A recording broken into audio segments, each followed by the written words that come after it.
आणि जशी जनता आहे तसे नेते मिळतात लोकांना. हे बोलण्याकरता धाडस लागतं, पण मी ते करतो. राजकारणातले 90% खेळाडू वाटच पाहतात कोणत्या पार्टीचं सरकार येते आणि कोण मंत्री बनतं. त्यांचे झेंडे दंडे हार तयारच राहतात. त्यांनी पक्ष का सोडला? मित्रहो, मागच्या काही वर्षापासून केवळ महाराष्ट्रातलं नाही तर संपूर्ण देशातील राजकारण अत्यंत दूषित झालेलं आहे, घाणेरडं झालेलं आहे. आपल्या राजकारणाला एक समृद्ध आणि एक वैचारिक परंपरा आहे. खरं तर अशी परंपरा होती असं म्हणण्याची दुर्दैवानं आज वेळ आली आणि या मूर्ख राजकारणी मंडळींना आणली. ही सगळी परंपरा आज धुळीला मिळालेली आहे. बेजबाबदार विधान करणारे, जाहीरपणे शिवराळ बोलणारे आणि शिवीगाळ सुद्धा करणारे काही नेते आज आपल्या राजकारणामध्ये आहेत. आपल्या राजकारणाची गटार कोणत्या पक्षानं केली, कोणत्या नेत्यांनी केली हे शेबड्या पोराला सुद्धा माहित आहे. अहो, कुणी उठते आणि कुठल्याही पक्षात जाते. वाटेल त्या गैरमार्गाने पक्ष फोडले जातात, नेते पळवले जातात. भारतीय जनता पक्षाचं राजकारण तर फक्त यावरच आहे.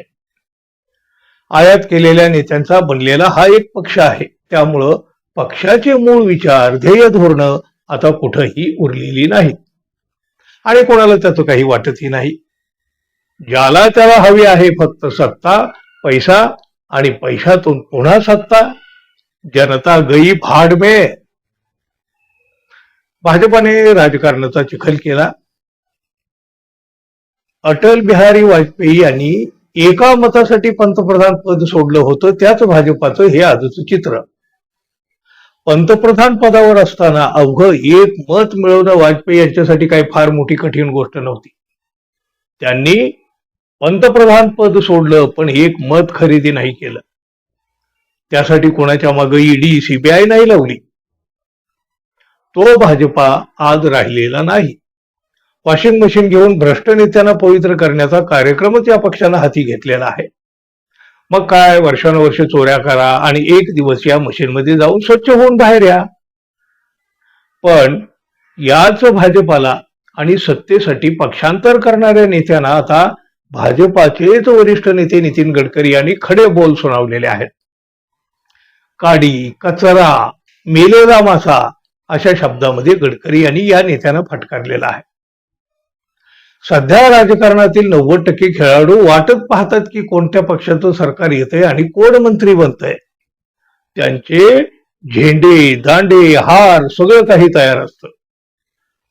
त्यांनी पक्ष का सोडला हे त्यांनाही कळत नाही आणि ते ज्या पक्षात गेलेले आहेत त्यांनाही उमजत नाही. राजकारणामध्ये तत्वनिष्ठा, ध्येयनिष्ठा, विचारनिष्ठा कमी झालेली आहे.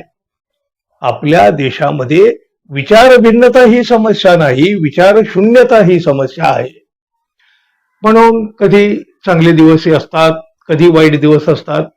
कधी जनता निवडून देते, कधी निवडून देत नाही. पण जिवंत माणसाचं व्यक्तित्व असं असतं की तो प्रवाहाबरोबर कधीही वाहत जात नाही.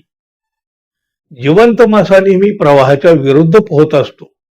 तर काडी, कचरा आणि मेलेला मासा हा नेहमी प्रवाहाबरोबर वाहत जातो. अशा शब्दामध्ये गडकरी यांनी या अशा सगळ्याच मंडळीची धुलाई केलेली आहे.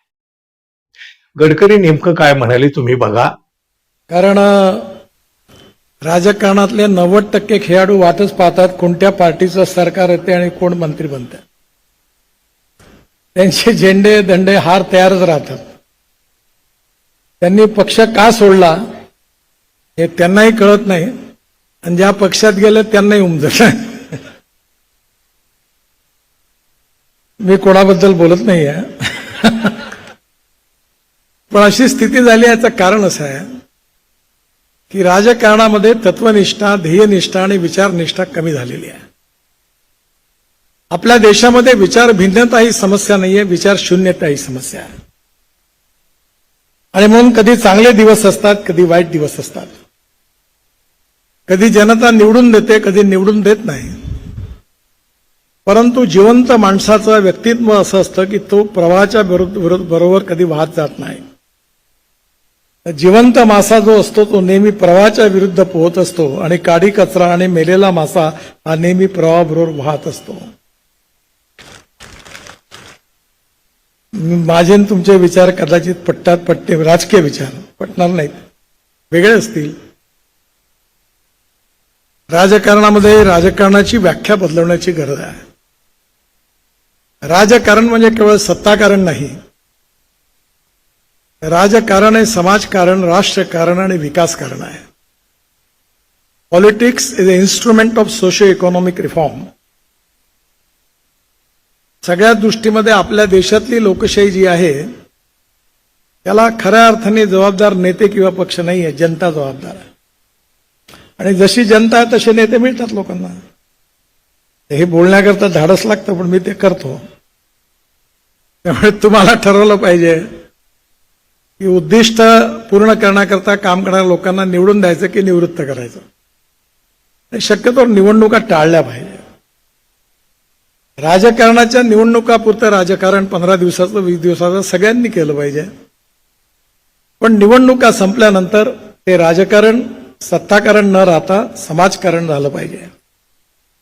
आणि ते करत असताना जे योग्य आणि चांगलं काम असेल ते सगळ्यांचं केलं पाहिजे. आणि चुकीचं आणि वाईट काम आपल्याच असेल त्याला समजावून सांगितलं पाहिजे की हे करणं बरोबर नाही.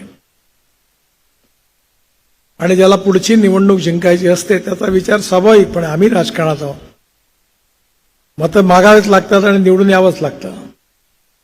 पण माझा अनुभव थोडासा चांगला आला. मी ठरवलं की माझ्या विचाराशी मी कॉम्प्रोमाइज नाही करणार.